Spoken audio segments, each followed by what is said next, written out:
ተመልካቾቻችን በዛሬው የቅዳሜ አመሻሽ የቅኝት ፕሮግራማችን በሸገር ከተማ አስተዳደር ተገኝተናል። በዚህ በሸገር ከተማ እንግዲህ በምሽት እየተሰሩ ያሉ ስራዎችን እንዲሁም ደግሞ ከተማውን ለማዘመን የከተማ አስተዳደሩ እየሰራ ያለውን ስራ ሊያስጎበኘን እዚህ ጋብዞናል።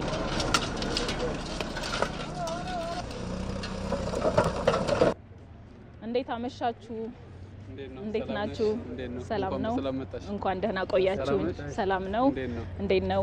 የምሽት እንግዲህ የከተማ አስተዳደሩን የልማት ስራዎች ቅኝት ስታደርጉ ነው እዚህ የተገኘ ነው። እንደሚታወቀው እንግዲህ የሸገር ከተማ ከተመሰረተ በጣም አጭር ጊዜ ነው። ከተማውን ለማዘመን ለነዋሪዎች ምቹ ለማድረግ እንግዲህ በርካታ ስራዎች እየሰራችሁ እንደሆነ በተደጋጋሚ ይገለጻል። እስኪ ሸገር ከተማን አስተዋውቁን። መጀመሪያ እንኳን በሰላም መጣሽ ማለት እንፈልጋለን። ከተማችንን መርጠሽ ስለመጣሽ። የሸገር ከተማ አዲስ ከተማ ነው። በአዲስ ራዕይ በአዲስ ሀሳብ የተደራጀ ነው። እንደ ፈረንጆች አቆጣጠር ኦክቶበር 2022 የተደራጀ ነው፣ ወይንም እንደኛ በ2015 የተደራጀ ነው። ሲደራጅ በፊት የነበሩ ከተሞች ነበሩ። በቁጥር ወደ 6 የሚሆኑ ትናንሽ ከተሞች ነበሩ። እነዚህ ከተሞች በጣም የተበታተነ አንድ ወጥ ሀሳብ የሌላቸው፣ በተለይ አሁን ከምንፈልገው የከተማ ለውጥ ጋር በማይሄድ ሁኔታ የነበሩ እነሱን መርጅ አድርጎ የኦሮሚያ መንግስት ሸገርን አቋቋመ። ሸገር አዲስ ከተማ በተለይ ኢትዮጵያ ባላት የከተማ ታሪክ ውስጥ ለውጥ ለማምጣት የተዘጋጀ ትልቅ ራዕይ ያለው ከተማ ነው ማለት ነው። ሰላም ናችሁ? አቀም ነጉማ ፈዩማ ወጂ ሻጀርቱ ጀባ እሺ። ይሄው እነሱም ቅድም እንዳልሽው እየሰሩ ያሉ ናቸው። በጣም በረጅም ሰዓት ነው የሚሰሩት። ይሄን ስራ ቶሎ መጨረስ ስለምንፈልግ ከተለመደው የስራ ሰዓት ወጣ ባለበት ሁኔታ ስራዎችን እየሰራን ያለ ነው ለማለት ይመስላል። በተለይ የመሰረተ ልማት ስራዎች እንዴት እየተሰሩ ነው የሚለውን እያየን ከዶክተር ተሾመ ጋር ከከተማው ከንቲባ ጋር ቅኝት እያደረግን ነው የምንገኘው። አብራችሁን ቆዩ።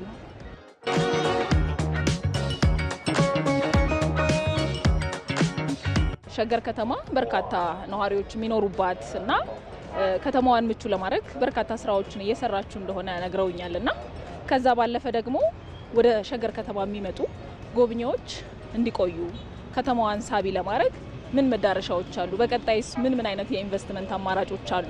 እንደ ሸገር ከተማ ከተማችን በአዲስ ሀሳብ የተደራጀ ስለሆነ ከተማችን መዳረሻ ቦታ እንዲሆን ትላልቅ ስራዎችን እየሰራን ነው። ለምሳሌ እንዳጋጣሚ ካየሽ ሙሉውን አካባቢ ከተማው ለቱሪዝም አገልግሎት፣ ለሆቴል፣ ለሪክሬሽን የሚሆኑ በቂ አመቺ ቦታዎች አሉ። ይህንን መሰረት አድርገን ከተለያዩ ተቋማት ጋር ለምሳሌ ከአዲስ አበባ ዩኒቨርሲቲ ጋር ትላልቅ ጥናቶች አካሂደን ጨርሰናል። በከተማው ውስጥ ከ85 በላይ የቱሪዝም መዳረሻ ቦታዎች እንዳሉ ለይተናቸዋል። ከዛም ባለፈ ይህን የምንሰራበትን ደግሞ ፖሊሲ፣ ስትራቴጂ፣ እቅድ አውጥተን እየሰራንበት ነው ያለን። ባህላዊ መዳረሻ ቦታዎች አሉን። የሆቴሎች መዳረሻዎች አሉ።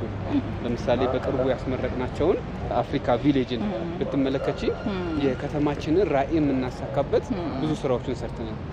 ከዚህ በተጨማሪ የኢንቨስትመንት መዳረሻ እንዲሆን ከተማውን ልዩ የሚያደርገው ወደ ስራ ከመግባታችን በፊት የከተማውን ማስተር ፕላን አጥንተን ነው ወደ ስራ የገባ ነው። በከተማችን ደረጃ ከ8 በላይ የልማት ኮሪደሮች አሉ። ምናልባት ሸገርን ልዩ የሚያደርገው ማንም ከተማ እንደ ሸገር የልማት ኮሪደሮች የሉትም። ለምሳሌ እንደነ ኮዮ ትመለከቺ የፋይናንሻል ሴንተር ነው ብለናል ወስነናል። እነገላን ደግሞ የኢንዱስትሪ ማዕከሎች ናቸው። እንደነ እንዶዲ አካባቢ ያሉትን ትመለከቺ የሎጂስቲክ ማዕከል ናቸው። እንደነ መናብቹ እንደ ሱሉልታ አካባቢዎች ደግሞ የግሪን ቤልት ዲቨሎፕመንት ምክንያት ትላልቅ ዛፎች ስላሉ የግሪን ቤልት እና የኢንተርናሽናል አካዳሚ ሴንተሮች አልቲቱዱን ካየሽ ከ3000 ሜትር ከሲ ሌቭል በላይ ነው። ለብዙ ነገር የምንጠቀምበት ነው።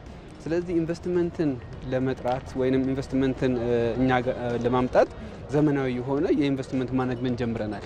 ኦንላይን ኢንቨስትመንት አፕሊኬሽን ማስገባት ይቻላል። የልማት ኮሪደሮችን ሴትአፕ አድርገናል።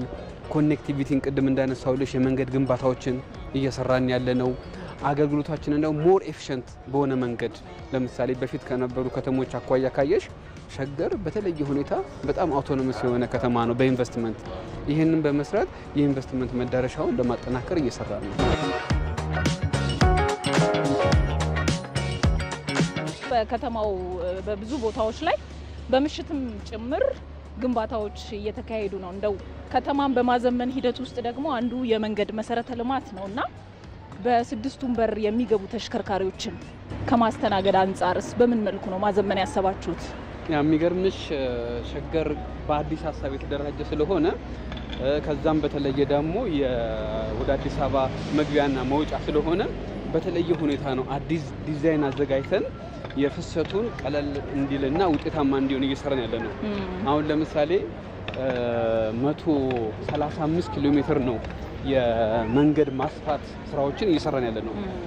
135 ኪሎ ሜትር መጀመር ብቻ ሳይሆን ስፋቱን ብትመለከቺ የዚህ ኮሪደር ምንድነው የያዘው ብለሽ ብትመለከቺ በስታንዳርድ ደረጃ በጣም ሰፊ ነው። ለምሳሌ ስፋቱን ካየን ወደ 66 ሜትር ነው ስፋቱ። 66 ሜትር ብቻ ሳይሆን ለእያንዳንዱ መንገድ በምንገነባበት ጊዜ ሴት ባኮች አሉን። ከእያንዳንዱ ላይ 8 ሜትር ሴት ባኮች አሉን ማለት 16 ሜትር ማለት ነው። ከዛም ባለፈ ለዚህ እንቅስቃሴ ቀለል እንዲያደርግ የተለያዩ የፓርኪንግ አገልግሎቶች አሉን። ቀደም እንዳነሳውልሽ የኮሪደር ልማቱን በምንሰራበት ጊዜ የኮሪደር ልማት አንዱ ዓላማው ለህብረተሰቡ አስፈላጊ የሆኑ በተፈለገበት ጊዜ ወጣ ብለው ራሳቸውን የሚያዝናኑ ነው የኮሪደር ልማቱ የሚያካተው። ስለዚህ አሁን እንደዚህ እንደምትመለከቱው የተለያዩ አምፊ ቲያትሮችን፣ የውሃ ፋውንቴኖችን የምንሰራበት ቦታ ነው ያለው። ስለዚህ እዚህ አካባቢ አሁን ስንመለከት ከ3 ኪሎ ሜትር በላይ የሚሰራ ኮሪደር ነው ያለው። እንደዚህ አይነት ሪል ስቴቶች የሚሰራበት ነው። ሸገርን በጣም ልዩ የሚያደርገው ሪል ስቴቶች የተለያዩ ስራዎች ሊሰሩበት የሚችል ትልቅ ፖቴንሻል ያለበት ነው። ከእንደዚህ አይነት ሪል ስቴት በተጨማሪ በሸገር ደረጃ ከ4000 በላይ ኢንቨስትመንቶች አሉ። ከ20 በላይ እንደዚህ አይነት አምፊ ቲያትሮችን እየሰራን ያለ ነው። ስለዚህ ህዝቡ ከስራ በኋላ ድሮ የተለመደው ነገር ምንድነው? ሰው ከስራ በኋላ ሮጦ ወደ ቤቱ ነው የሚገባው። እንደዚህ አይነት ቦታ አግኝቶ ስለ ተለያዩ ጉዳዮች የሚያወራበት ፋሲሊቲዎች የሉትም። ስለዚህ ይሄን ነገር ለዛ በሚሆን መንገድ ነው የሰራ ነው። ይሄ ከወበላ ማርያም እስከ መልካኖኖ አካባቢ ያለ የፕሮጀክት ነው። ማንም ሰው በተለያየ ጊዜ በዚህ ቦታ ተሰብስቦ የተለያዩ ነገሮችን ማድረግ የሚችልበት ሁኔታ ነው የተፈጠረው ለማለት ነው።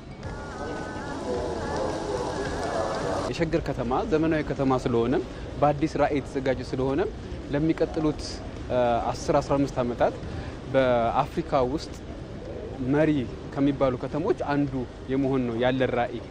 ምክንያቱም ከብዙ የከተማ መሰራረት አኳያ ስትመለከቺ ሸገር ሲደራጅ ሙሉ ሀሳቡን ይዞ የተደራጀው በቂ የመዋቅር አደረጃጀት ይዞ ነው የተደራጀው።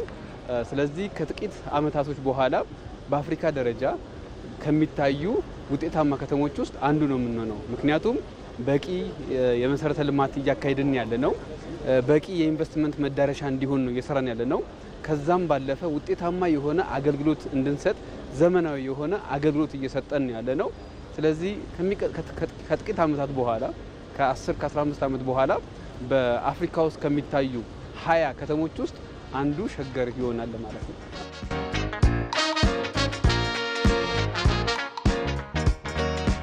ዶክተር ቀን በስራ ውለው ምሽት ደግሞ በተለይ በሸገር ከተማ አስተዳደሩ ውስጥ እየተገነቡ ያሉ መሰረተ ልማቶችን እንዲሁም ደግሞ የተወሰኑ የከተማ ቅኝቶችን እንዳናደርግ ከኛ ጋር ቆይታ ስላደረጉ እጅግ አድርጌ አመሰግናለሁ። እኔም አመሰግናለሁ። አንቺም በዚህ ሰዓት መተሽ ከተማችን ውስጥ ምን እየተሰራ እንደሆነ ለማየት ስለመጣሽ እኔም በከተማዬና በእኔ ስም አመሰግንሻለሁ።